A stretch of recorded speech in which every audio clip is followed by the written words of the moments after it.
짐을 다 챙기고 펜션 문을 닫으려던 아침이었습니다. 윤석 씨는 작업장 앞에 조용히 서 있었어요. 오늘 떠나시는 거죠? 나는 고개를 끄덕이며 말했죠. 이제 가야죠.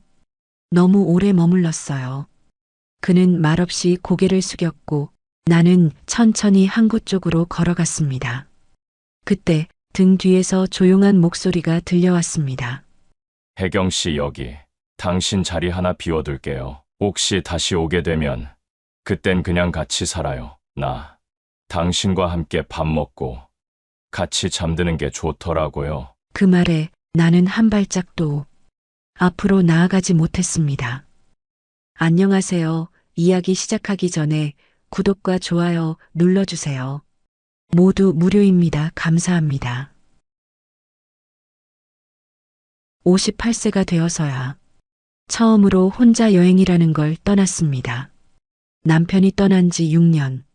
자식들 독립시키고 이젠 내 삶을 좀 살아보자는 마음으로 나는 울릉도행 배에 올랐습니다. 세상의 끝 같은 바다를 건너 섬에 도착한 그날 나는 아무도 나를 모르는 이곳에서 내가 누군지도 잊고 지낼 수 있을 것 같았습니다. 펜션에 짐을 풀고 작은 등산로가 있다는 안내 책자를 들고 무작정 나섰습니다. 오솔길처럼 이어진 그 산길은 파도 소리와 숲내음이 동시에 깔려 있었습니다. 그런데 돌부리에 살짝 발이 걸려 넘어질 뻔했을 때 나는 그만 왼쪽 발목을 꺾고 말았습니다. 아, 가볍게 다친 줄 알았는데 금세 통증이 올라왔고 움직이려고 하자 발이 휘청거렸습니다. 누군가 지나가길 기다리며 벤치에 앉아 숨을 고르는데 낡은 작업복 차림의 남자가 반대편 산길에서 어깨에 바구니를 메고 내려오고 있었습니다. 괜찮으세요? 그가 조용히 물었습니다. 나는 멋쩍게 웃었습니다. 조금 삐끗했어요. 걸을 수는 있을 것 같은데 내려가는 길이 좀.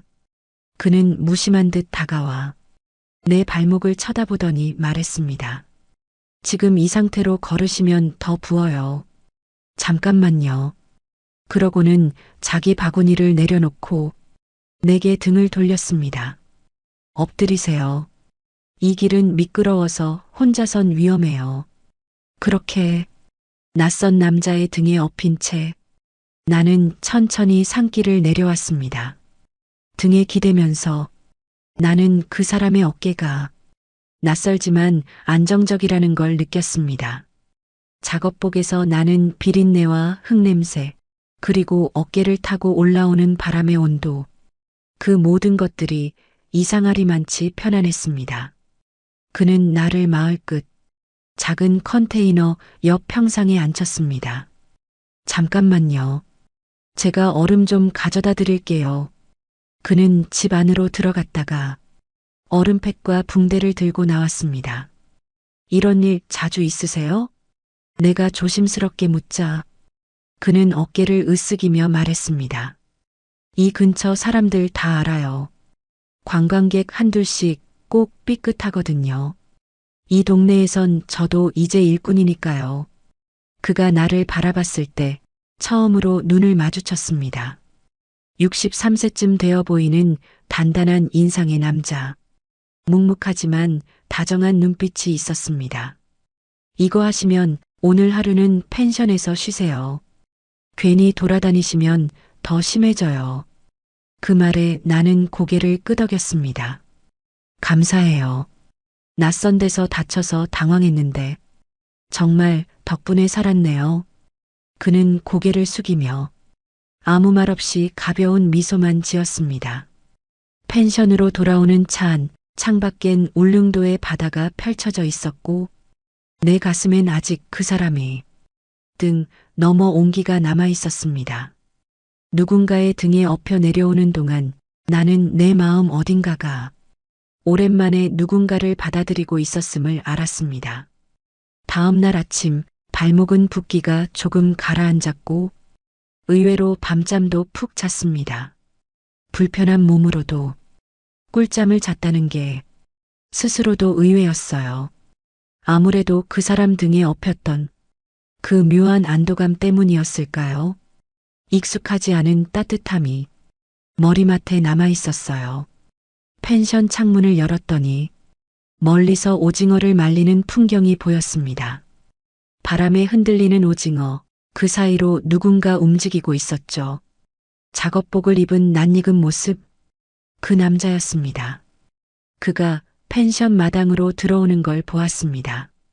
안녕하세요. 혹시 어제 발목 괜찮으세요? 그는 오징어 상자 하나를 양손에 들고 서 있었고 그 모습이 묘하게 당당하고 편안해 보였습니다. 내 덕분에요. 오늘은 통증도 많이 줄었고요. 다행이네요. 사장님이 여기 주문하신 오징어 말린 거 가져오라 해서요. 마침 근처라 같이 들렀어요. 그는 그렇게 말하고 펜션 주인에게 오징어를 건넨 후 내 쪽을 힐끔 바라보았습니다. 혹시 커피 괜찮으시면 잠깐 앉으실래요? 나도 모르게 그를 붙잡듯 그렇게 말했습니다. 그도 의외라는 듯 작게 웃더니 고개를 끄덕였습니다.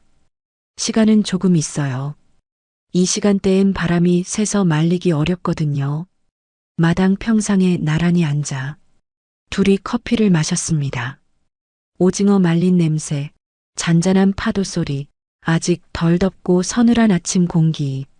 그 모든 게 우연히 나눈 대화치고는 너무 따뜻했습니다. 그쪽은 여기 사세요? 아니요. 서울에서 왔어요. 혼자 여행은 처음인데 좀 낯설긴 하네요. 그럼 휴가 겸? 남편이 몇 년 전에 먼저 가고요. 아이들도 다 커서 독립했고 이젠 저 혼자입니다. 그는 잠시 말을 멈추더니 잔을 내려놓았습니다. 저도 혼자입니다. 여긴 제가 일부러 내려온 곳이에요. 그렇게 서로의 외로움에 대해 짧고 조심스러운 대화를 나누었습니다. 서로의 지난 삶을 구구절절 말하지 않았지만 왠지 상대가 왜 여기에 있는지 어렴풋이 알 것 같았습니다. 그가 먼저 일어섰습니다. 펜션 앞길이 경사니까 천천히 움직이세요. 오전은 습기가 많아서 미끄럽거든요. 또 만날 수 있을까요? 그는 뒤돌아보다 말했습니다. 이 섬에서 살다 보면 마주치는 게 인연이에요. 나는 그가 떠난 마당을 한참 동안 바라보았습니다. 커피잔엔 아직 온기가 남아 있었고 마음 어딘가에도 누군가를 조금 더 알고 싶다는 감정이 잔잔하게 퍼지고 있었습니다. 그날 오후 펜션 창가에 앉아 멍하니 바다를 보고 있는데 문득 그가 말했던 이 섬에서 살다 보면 마주치는 게 인연이에요. 그 말이 자꾸 생각났습니다. 괜히 마음이 묘하게 간질거렸고 나는 마당에서 마주친 펜션 주인 아주머니께 슬쩍 물었습니다. 저기 아까 오징어 배달하신 그분 있잖아요. 혹시 어디서 일하세요? 아주머니는 빙긋 웃으시며 말했습니다. 아, 윤석 씨요? 마을 아래쪽 큰 바위 있는 쪽 골목으로 내려가면 작은 작업장이 하나 있어요. 거기서 오징어 말리고 포장도 하세요.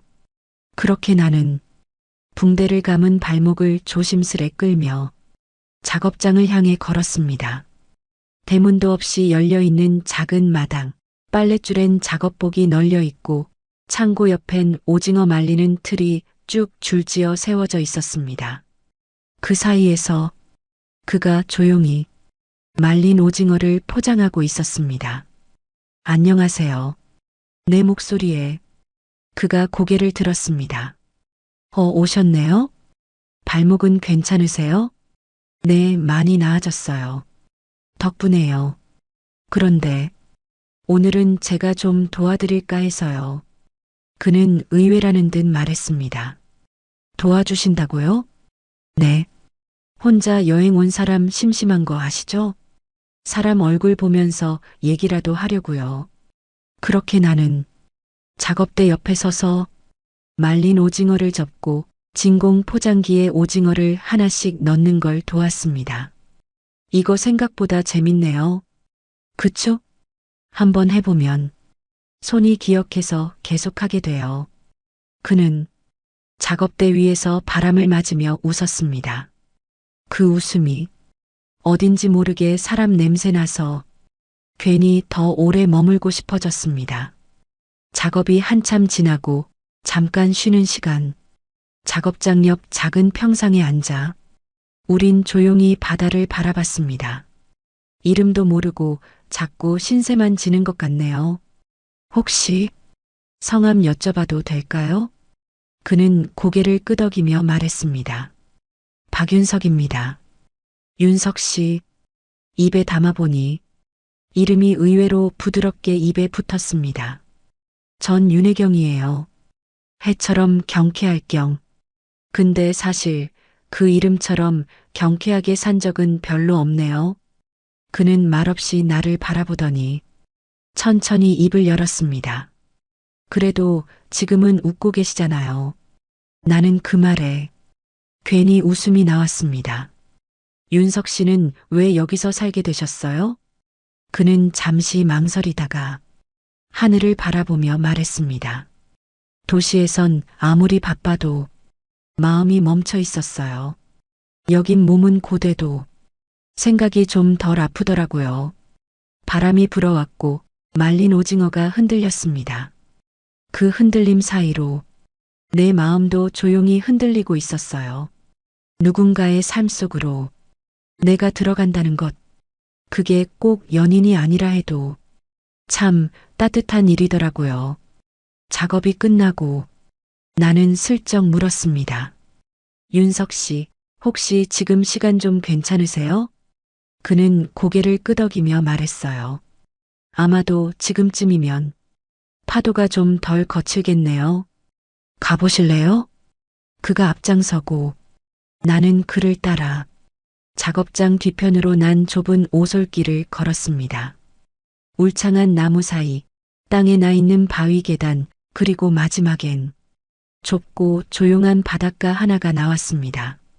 관광객은 거의 오지 않는 마을 사람들만 아는 조용한 곳이라 했어요. 그는 그 바닷가에 놓인 큰 바위 위에 앉았습니다. 여기 제가 매일 오는 자리예요. 별거 없지만 마음이 좀 가라앉거든요. 나는 그 옆에 조심스레 앉았습니다. 햇살은 따뜻했고 잔잔한 물결이 발밑까지 밀려왔다가 소리 없이 빠져나가길 반복했습니다. 혼자 있으실 땐 무슨 생각하세요? 그는 한참을 바다를 바라보다가 말했어요. 예전에는 내가 뭘 잘못했나? 그런 생각만 했어요. 윤석 씨, 이혼하셨다고 하셨죠? 네. 15년을 같이 살았는데 그 사람은 내 옆에서 점점 말이 없어졌어요.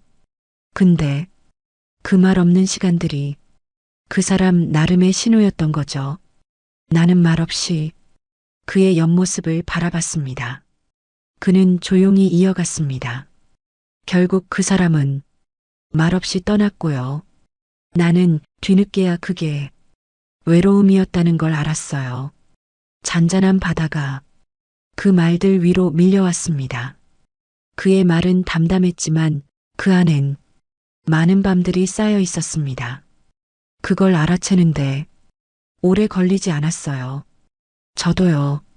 내가 입을 열었습니다. 남편이 아프다는 걸 너무 늦게 알았어요. 내 앞에 있으니까 영원할 거라고 착각했나 봐요. 윤석 씨가 고개를 돌려 내 얼굴을 조용히 바라봤습니다. 병원 침대에 누워서도 그 사람은 날 걱정하더라고요. 근데 정작 그땐 너무 바쁘게 살아서 그 사람 눈빛을 못 읽었어요. 서로 그저 가만히 앉아 바다를 바라봤습니다. 바다는 아무 말 없이 우리 이야기를 받아줬고 햇살은 그 위에 부드럽게 내려앉았습니다. 윤석 씨가 말했습니다. 그렇게 혼자 지낸 지 5년쯤 되니까 이제야 사람 냄새가 그리워지더라고요. 나는 조용히 고개를 끄덕였습니다. 저는요, 사람 손이요, 그렇게 따뜻한 건지 몰랐어요. 그날 등에 엎여 내려오는데 왜인지 울컥했어요. 말이 끝나자 그는 내 손등을 조심스레 감쌌습니다. 손이 조심스럽고 따뜻하게 내 손 위에 얹혔습니다. 그 순간 그 사람의 온기가 마음까지 파고들었습니다. 낯선 섬에서 나는 내 이름을 부르지 않아도 이해해주는 사람을 만난 것 같았습니다. 그날 이후로 윤석 씨와 나는 아주 자연스럽게 하루를 공유하게 됐습니다. 그의 작업장이 있는 마을 앞, 그 골목, 이젠 나도 익숙해졌고요. 작업장에서 오징어를 접다 보면 우리는 이런저런 이야기를 나눴습니다. 서울 얘기, 아이들 얘기, 가끔은 그냥 조용히 바람만 마시기도 했고요. 어느 날 아침 그가 말했습니다. 오늘은 장날인데 같이 가보실래요? 장날이요? 울릉도는 5일마다 장이 서요. 관광지도 있지만 진짜 사람들 사는 장터는 여기 마을장이에요. 나는 고개를 끄덕였습니다. 좋아요. 이제 슬슬 저도 이 섬에서 살아보는 기분이에요. 마을 장터는 생각보다 활기찼습니다. 오징어, 호박엿, 따개비, 산채나물, 할머니들의 억센 손이 만든 말린 채소들. 그리고 윤석 씨는 아주 익숙하게 발걸음을 옮겼습니다. 이모, 여기 호박엿 좀 주세요. 이분 서울에서 오셨는데 처음 드셔보신대요. 그렇게 그는 나를 여기저기 데려가 이 사람, 저 사람에게 소개했습니다. 얘가요, 손이 야무져요. 오징어 접는 거 금방 배웠다니까요. 나는 민망해서 웃었지만 그 순간 마음 한구석이 뭉근하게 따뜻해졌습니다. 누군가에게 자랑처럼 말해주는 사람, 그런 존재가 된다는 게 이렇게 기분 좋을 줄 몰랐어요. 그날 오후 우린 시장 골목 끝 작은 분식집에 들렀습니다. 허름한 가게, 김말이 튀김 냄새, 그리고 테이블 사이로 서로를 향한 가벼운 미소. 그는 접시를 밀어주며 말했습니다. 이 집 떡볶이가요, 이상하게 울컥하게 만들어요. 서울 살 땐 이런 맛을 몰랐는데 나는 고개를 끄덕이며 웃었습니다. 아무래도 추억을 씹는 맛이죠. 밥을 먹고 나오는 길, 장터 끝에서 그가 내게 손을 내밀었습니다. 혹시 팔짱 껴도 될까요? 우리 지금 누가 봐도 그냥 부부 같겠네요. 나는 말없이 그의 팔에 살짝 기대었습니다. 아무 말 없이 조용히 장터 길을 걷는 그 시간, 그 길 위에 지나간 시간의 외로움이 조금씩 사라지고 그 자리에 새로운 두 사람이 걸어가고 있는 듯 했습니다. 울릉도의 오후는 유난히 날씨가 변덕스러웠습니다. 하늘은 맑았고 기온도 따뜻했지만 갑자기 바람이 바뀌더니 굵은 빗방울이 떨어지기 시작했습니다.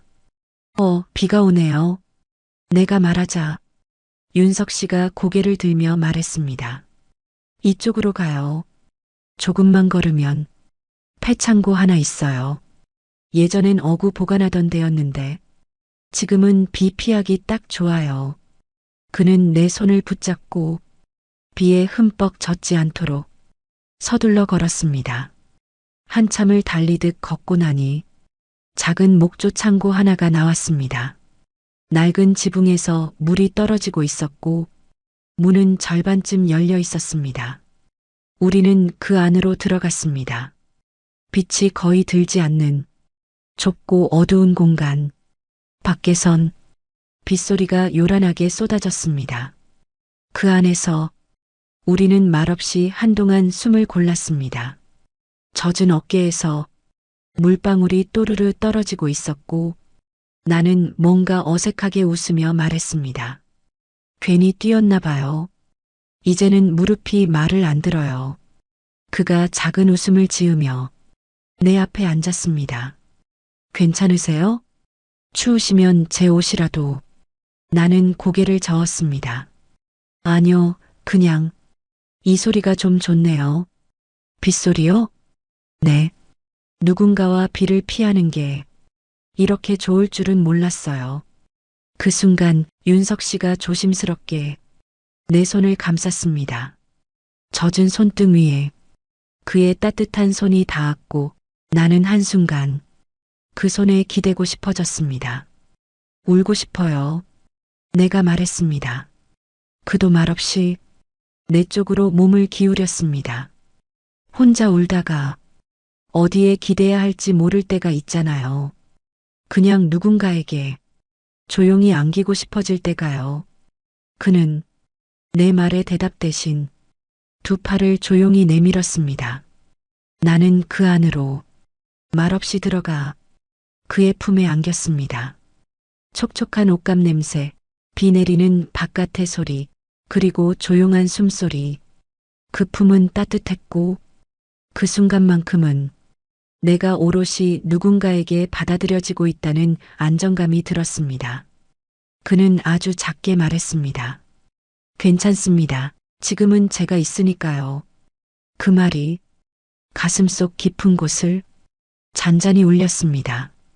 그날 밤 비는 밤늦도록 내렸고 나는 처음으로 이 섬에서 그리고 이 사람과 함께 시간이 멈췄으면 좋겠다고 생각했습니다. 밤새 비가 내린 다음 날 아침, 창밖은 다시 맑게 개어 있었지만 나는 어쩐지 마음이 불안했습니다. 윤석 씨에게 전화를 걸어도 통화가 되지 않았고 작업장에도 인기척이 없었습니다. 평소 같으면 벌써 오징어 작업을 시작했을 시간이었죠. 나는 망설이다. 펜션 주인 아주머니께 조용히 물었습니다. 혹시 윤석 씨 집이 어디 있는지 아세요? 아주머니는 걱정스런 얼굴로 말했어요. 윤석 씨? 어제 비 맞고 들어가더니 아침에 콜록거리던데. 그쪽 골목 파란 대문집이에요. 나는 작은 보온병에 생강차를 담아 조심스럽게 그의 집으로 향했습니다. 문을 두드리자 한참 후에야 그가 힘없는 목소리로 문을 열었습니다. 혜경 씨? 그의 얼굴은 푸석했고 이마엔 미열이 번져 있었습니다. 괜찮으세요? 전화도 안 받으시고 몸살 기운이 좀 있어서요. 어제 비를 너무 오래 맞았나 봐요. 나는 말없이 신발을 벗고 그의 집 안으로 들어섰습니다. 작은 집, 낡은 선풍기, 가스버너 위엔 말라붙은 찻잔 하나.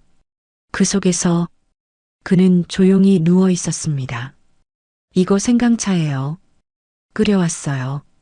그는 조용히 컵을 받아들었습니다. 나는 냉장고에서 죽 재료를 꺼내 작은 냄비에 쌀을 씻고 물을 올렸습니다. 그는 이불을 덮은 채 날 바라보며 말했습니다. 누가 이렇게 챙겨주는 거 오랜만이에요. 나는 고개를 숙이며 말했습니다. 그 말 저도 하고 싶었어요. 누군가한테 이렇게 마음을 써보고 싶었거든요. 죽이 끓는 동안 나는 작은 수건을 적셔 그의 이마를 닦아주었습니다. 그는 말없이 눈을 감았습니다. 그 손길 하나에 이상하게 내 마음이 먼저 따뜻해졌습니다. 죽을 먹이고 나서 나는 조용히 그의 옆에 앉았습니다. 이상하죠? 이렇게 누워있는 당신을 보는데 마음이 덜 외로워요.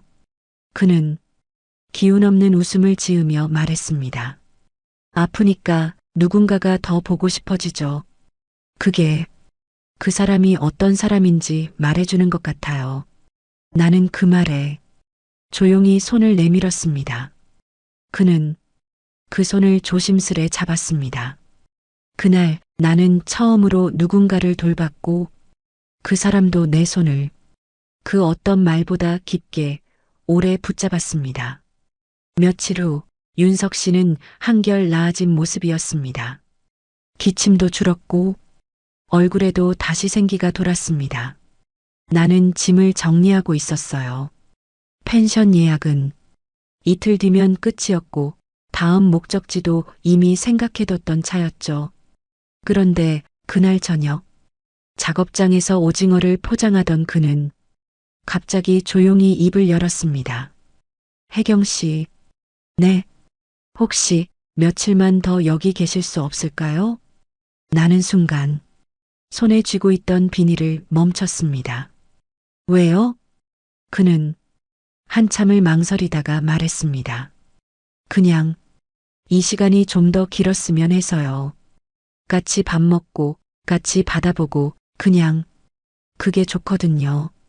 나는 조용히 미소 지었습니다. 윤석 씨, 그 말 듣고 싶었어요. 펜션 주인 아주머니께 며칠만 더 방을 연장할 수 있냐 물었고, 다행히 가능하다는 대답이 돌아왔습니다. 그날 밤 펜션 창가에 앉아 나는 작은 메모장을 꺼내 들었습니다. 여행 일정, 계획표, 다음 도시에 예약해둔 숙소. 나는 모두 그 페이지를 조용히 찢어냈습니다. 다음 날 아침 우리는 나란히 마을 어귀 작은 밭으로 갔습니다. 그가 말했죠. 고구마 좀 캘 건데요. 두 사람 몫이면 힘이 덜 들겠죠? 장난스럽게 웃으며 건넨 삽을 나는 기꺼이 받았습니다. 좋아요. 도시에선 못할 경험이네요. 고구마를 캐고 옆집 할머니가 끓여주신 된장찌개를 얻어먹고 마당 평상에 나란히 앉아 우리는 햇살을 나눴습니다. 이런 게 행복이라면 전 몰랐네요. 여기 와서 처음 알았어요. 내 말에 그는 말없이 고개를 끄덕였습니다. 그날 오후 우리는 아무 계획도 없이 섬 끝자락 작은 폭으로 향했습니다. 발 아래로 파도는 부서지고 갈매기가 저 멀리 날아갔습니다. 그가 조용히 말했습니다. 언젠가 다시 혼자 남을 수도 있겠죠. 그치만 지금은 당신이 있어서 세상이 좀 덜 외로워요. 나는 그 말을 마음속에 담았습니다. 그리고 처음으로 내가 이 섬에 머무는 이유가 단순한 휴식이 아니라 그 사람이라는 걸 인정하게 됐습니다. 혜경 씨, 오늘 시간 돼요? 윤석 씨가 작업이 끝난 오후 나를 바라보며 말했습니다. 왜요? 오늘 저녁에 작은 축제가 있어요. 마을 사람들이 매년 한 번 항구 근처에서 열어요. 고구마도 삶고 노래도 부르고 좀 시끌벅적하긴 해요. 나는 고개를 끄덕였습니다. 좋아요. 사실 저도 이런 축제는 처음이라서요. 해가 지고 작은 항구 주변엔 어느새 주민들이 모여들었습니다. 가마솥에서 김이 올라왔고 아이들은 제기차기를 하고 할머니들은 색색의 손수건을 머리에 메고 춤을 췄습니다. 우리는 조용히 구석 평상에 앉아 따끈한 군고구마 하나씩을 손에 들었습니다. 그때 옆집 할머니가 다가와 말했습니다. 윤석이, 이런 날은 여태 혼자였는데 옆에 계신 분 섹시해요?